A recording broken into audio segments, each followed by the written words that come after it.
on stage, including Honorable Shri Thakurji, our INB Minister, Government of India. I'm sure digitally he'll be connected with us. And Chief Minister of Maharashtra was supposed to join us, but somebody told me he was busy with the cabinet meeting. And of course, Jyoti ji, great, well said, all power to women representation. And Eknath Shinde ji, he's not here, Mr. Shubhakant Panda, President FICCI and Managing Director, Indian Metals and Ferroalloys Limited. Shri Apurva Chandra, Secretary, Ministry of Information and Broadcasting, Government of India. And Ashish ji, also Shailesh ji, and of course Burak Deniz, who was supposed to join us, but उनकी flight वापस चली गई. मुझे लगा Indians के साथ ऐसा होता है, but he'll be dearly missed. और सुबह सुबह मेरे मन में ख्याल भी आया है कुछ. Like it's too early in the morning. Really sorry अगर इसका नाम मैं भूल गया हूँ तो, because apart from Akshay Kumar, there are other actors who don't get up early, wake up early, so it's a little difficult. It's an early start, of course, relatively. और सुबह सुबह मेरे मन में ख्याल आया था. In fact, 2 years back I had written something called अलमारी की खुशबू. It goes like, बहुत दिनों बाद तुम्हारी अलमारी खोली, बहुत दिनों बाद तुम्हारी अलमारी खोली और मिला तुम्हारी खुशबू से. वो खुशबू जो जिसे मैं जानता था, पहचानता था, तुमसे भी बेहतर. और वो खुशबू रह जाती थी तुम्हारे जाने के बाद भी उस अलमारी में. आज मेरा मन किया कि उस खुशबू को एक बक्से में बंद करके ले जाऊंगा अपने साथ और रोज मिलूंगा तुम्हें थोड़ा थोड़ा, रोज मिलूंगा तुम्हें थोड़ा. So this is the kind of love I share with the mega city Mumbai. ये अलमारी की खुशबू is like ऊर्जा. ये शहर की ऊर्जा की तरह है. It's that energy which really helped me in my initial days. And whenever I go for outdoors or for events or for shoots, I take that energy with me. It really helps me to work. सन 2008 में एक लड़का आया था चंडीगढ़ से actor बनने के लिए. As soon as I touched down in Mumbai, this infinite energy which really helped me. इस ऊर्जा ने मेरी बहुत मदद की थी. लोकल ट्रेन में धक्के खाने से लेकर ऑडिशन की लाइनों में लगने तक.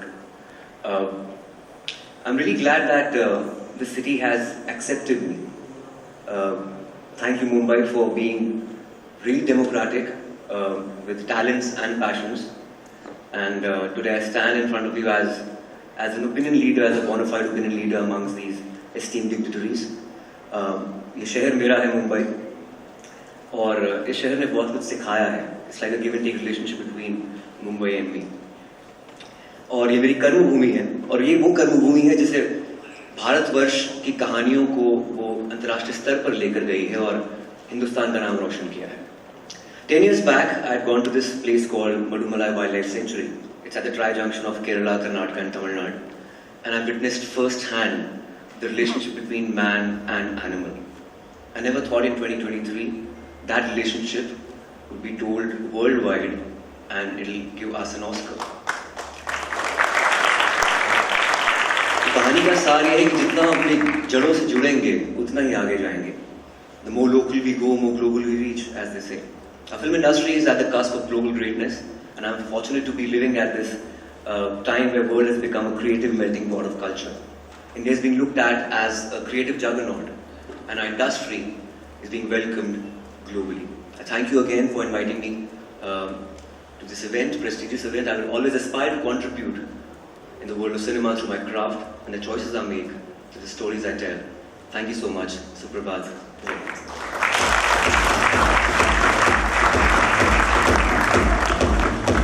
Asia's largest annual global convention for media and entertainment.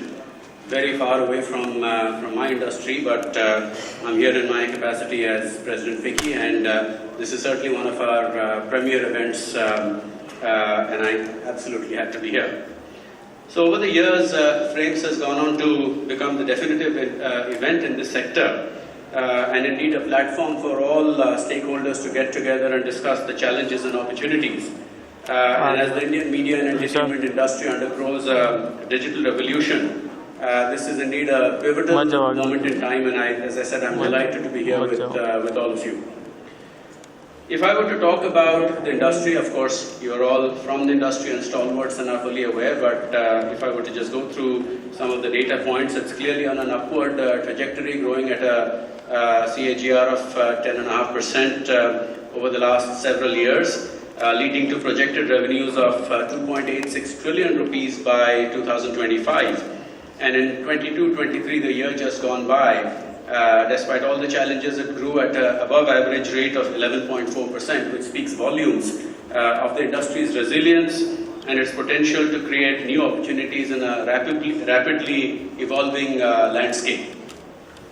There's a vast and varied consumer base with insatiable appetite for content in multiple languages. And I think what is driving the change is the willingness of consumers especially to embrace new technologies. And of course, the consumption of content in different formats has increased significantly. I have been told that I'm not allowed to go off script, so I'm going to try and stick to the script as much as possible, but try and speak from my heart as well. So, first of all, a very good morning to all the dignitaries present here today, Mr. Chandra, Mr. Shubhrakant Panda, Ayushmann, Ashish and Mr. Shailesh, and a very, very warm welcome to all of you for coming from far and wide at this very wonderful venue. So very warm welcome to all of you. It's an honor and pleasure to be here today, looking into the future of a powerful and dynamic industry. These are exciting times for content, commerce and industry, which are the perennial pillars of the media and entertainment business, growing exponentially, fueled by technological innovation. India is proudly leading the charge, taking our mantra of Make in India and show the world. The rich and diverse history of our stories has evolved from over the last 90 years, from Alamara, the first Indian talkie, to now the Elephant Whisperers, a story from our nation's heartlands making waves internationally. Quite literally, the world dances to the tune of our Natu Natu as India's voice rings proudly in the global entertainment landscape. 20 editions ago, where I wrote one small section on the events industry then. And then of course I went to other consulting firms. So I came back and now this is the 6th year in a row that we are releasing this report. And I must thank you for all the love because we get a lot of good feedback. We get a lot of bouquets and brickbacks from the report. We can't please everyone, so please bear with that this time. And with that, I'll go into summarizing the 404 pages that we've put out for you in the report. It is free from download from ey.com/in, so please feel free to take your copy from there. Could I have the presentation now? Okay, so I'm just going to quickly start with the sizing. As an industry, for the first time this year, we crossed the 2 lakh crore or 2 trillion rupee size, and I think we need to put our hands together for that. Because after getting debilitated in COVID, where we fell by over 23%, I think we've had 2 successful years of revival, and it just shows the resilience of the creative industry that many other industries still haven't reached their pre-COVID levels, but we have actually managed that. So that's a great thing. Interestingly, the size of 2.1 lakh crores does not include the size of data charges that are used to consume all the digital content, the music, the news, the gaming. So this year what we did is we said, let's try and estimate that number as well. Then how much out of the almost 2 lakh crores that people pay for data, retail data, is consumed in media. We found that number to be 90,000 crores. Right? So now if I add that on to the 2.1 lakh crores, we're talking about a 3 lakh crore industry, which really puts us out there as a genuinely sizable industry contributing significantly to the GDP. And I think that's a very interesting take that we're seeing right now. Advertising also for the first time crossed 1 lakh crores in the country. But look at the breakup. Almost 48% was digital. Digital today is a 50,000 crore advertising market. This includes about 18 to 20,000 crores which small and medium businesses are spending on the platforms like search and social and OTT. And I think that itself is a huge strategy. So today if you look at it, digital advertising is larger than both television and print advertising together. And that itself is a big change that we've seen. I actually feel that this year we are like on the tipping point. We've got an industry which, if I include the data charges I was talking about, almost 50% of the industry is now digital. And we are among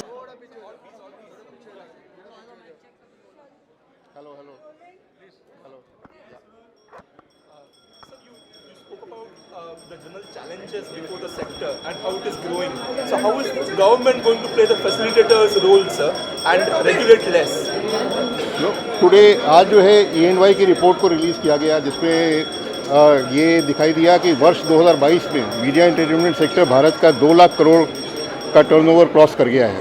और ये पहली बार हमारा ऐसा हुआ है जो हमने 2019 का जो प्री कोविड लेवल था उसको भी मीडिया एंटरटेनमेंट इंडस्ट्री ने पार कर दिया है। और पिछले वर्ष में मीडिया एंटरटेनमेंट इंडस्ट्री ग्रोथ लगभग 20% से अधिक की हुई है। ये एक बहुत क्रेडिटेबल सक्सेस स्टोरी है, क्योंकि मीडिया एंटरटेनमेंट हमारा 20% प्रति वर्ष पे ग्रो कर रहा है। और अब हम जो है $25 बिलियन को भी क्रॉस कर चुके हैं। And we are sure that the media entertainment industry will grow at a very fast pace, much faster than the GDP of the country, and will continue to grow. And media entertainment sector now is being liked. What we are creating is being shown throughout the world. इस बार हमारे को 2 Oscar मिले, जो हमने देखा कि RRR और elephant whisperer, इनको 2 ऑस्कर भी मिले। और जो नेटफ्लिक्स, अमेजन पे और बाकी OTTs पे जिस तरह का हमारा कंटेंट जाता है वो पूरे वर्ल्ड में देखा जा रहा है, विविध भाषाओं में उसको कंज्यूम किया जा रहा है। और नेटफ्लिक्स और अमेजन के लोग बताते हैं कि कई देशों में जो हमारा कंटेंट है वो कई बार फर्स्ट 10 में आता है। What are the minimum facilities are the media people are going to get, as we see, whether it's the filmmaker, whether it's the director, whether it's the producer, any? Last time during the Cannes Film Festival, we had announced the incentive package for the shooting in India, for foreign films coming to India and shooting in India. The same extends to if any film does the animation, visual effects, gaming, etc. also in India. For that also we are giving incentives. Those incentives are very substantial. We have already released incentive over ₹1 crore to the first project, which is Inheritance. This project has been released that incentive last month in March, and now there are another 3 or 4 projects which are already in the pipeline. More and more projects are coming in. This incentive policy is a success, and we want more films to be shot in India. So you spoke about one of the initiatives that was that digitization, where fans and film enthusiasts can pay for digitization. What is that initiative? With the support of fans, we would like more and more films to be digitized and restored. Currently, the National Film Heritage Mission is going on at Pune through NFDC. Now it has been handed over to NFDC. And there we are digitizing more than 3,000 films, 3,000 feature films and shorts also about 2,000. Then we are restoring about 2,000 such films. And government is spending almost 500 crore rupees on this project. All the contracts have been awarded. And new fresh vaults are also being created in Pune. But as I said, that only about 2,000 feature films are covered under restoration and about 3,000 in digitization. And the number of our heritage is very large. Government cannot pay for all the films. And so I call upon the fans and those who love films. We will come out with a list and they can choose their own favorites, and we will come out with a scheme so that they can pay for the digitization and restoration, and we will do it through our. So you spoke about NFDC के बारे में आपने बताया, national centre for excellence, तो मुंबई में कहाँ शुरू होने वाला है और कौन से कोर्सेज वहाँ पे रहेंगे? नेशनल सेंटर ऑफ एक्सेलेंस के लिए महाराष्ट्र शासन ने हमें 20 एकड़ जगह गोरेगांव फिल्म सिटी के अंदर दी हुई है, और यहाँ पर हमें नेशनल सेंटर फॉर एक्सेलेंस बनाना है। पर अब अभी वहाँ पर हमें कंस्ट्रक्शन करने में कुछ समय लगेगा, क्योंकि कंस्ट्रक्शन करते करते वहाँ 3-4 वर्ष का समय लगेगा। इसलिए हमारा विचार ये है कि जब तक वहाँ बनता नहीं है तब तक हमारे पेडर रोड के ऊपर जो फिल्म डिवीज़न का जो बिल्डिंग्स हैं वहाँ पर हम जो है उसमें टेम्प्रेरी रूप से क्लासेस शुरू कर सकें। अभी हमारे को गवर्नमेंट की परमिशन जैसे मिलती है केंद्र सरकार की, तो हम उसको FICCI और CII की पार्टनरशिप के अंदर उसको चलाना चाहते हैं। So in the past, NFDC has backed films like Gandhi, Jaane Bhi Do Yaro. You spoke about NFDC getting back into the entire idea of producing or backing films up. So what should we expect going forward, sir?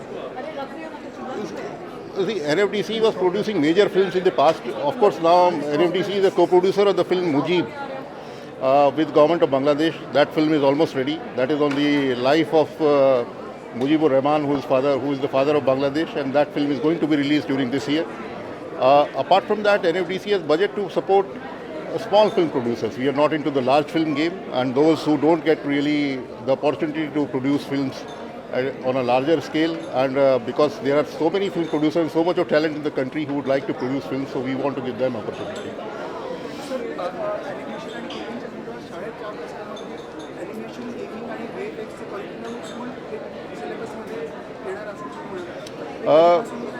Last year, a task force was created.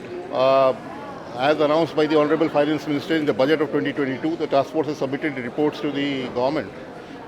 In that task force, the secretaries of skill development, secretaries of education, they were also represented. And the chairman, AICT, he was also chairing a subgroup. So all those collective reports have come to the government. And the government is going to take its decision soon. So that skilling and education, they are the most important part to make, to increase the workforce of animation, because that is an area where there are so many companies who are working in this particular area. What they require is trained manpower. Lot of all the major Hollywood productions and throughout the world, they come to our country for animation and visual effects. But manpower is a constraint, and we need to work on that. So you sir spoke corona about के चलते sir OTT जो उसका booming हो रहा है, लेकिन फिल्मों की जो एक पिछवाड़ी मतलब पीछे जा रहे हैं, इस बारे में मिनिस्ट्री का क्या ऑब्जर्वेशन है? नहीं, फिल्में पीछे नहीं जा रहे हैं, क्योंकि अब फिल्मों को भी एक अपॉर्चुनिटी मिल गई है। जो OTT भी एक माध्यम हो गया है, जिसमें बहुत से लोग OTT पे देखते हैं, और बहुत सी फिल्में जो बनती हैं उनको आज OTT के ऊपर भी उनका रिलीज़ होता है। पहले थिएटर में होता है, फिर OTT में होता है, और उससे जो मुझे तो लगता है कि कंटेंट क्रिएशन भारत में बढ़ा है। इनफैक्ट जो बड़े बड़े OTT प्लेयर हैं, कोई 5,000 करोड़ खर्च कर रहा है, कोई 10,000 करोड़ खर्च कर रहा है, तो इस तरह का कंटेंट क्रिएशन में जो खर्चा है वो पहले कभी भारत में नहीं हुआ है। और आज परिस्थिति ये है कि जो भी काम करने वाले हैं सबको एक दो शिफ्ट में काम करना पड़ रहा है, क्योंकि काम बहुत अधिक है, और हम चाहते हैं कि इसी तरह से जो है देश में कंटेंट क्रिएशन की वृद्धि होती रहे। So you appealed to the industry for self-regulation, saying that there are some murmurs about foul language being used on OTT. And so what are your expectations broadly, so that it really is a soft touch sort of a thing, and such that, okay.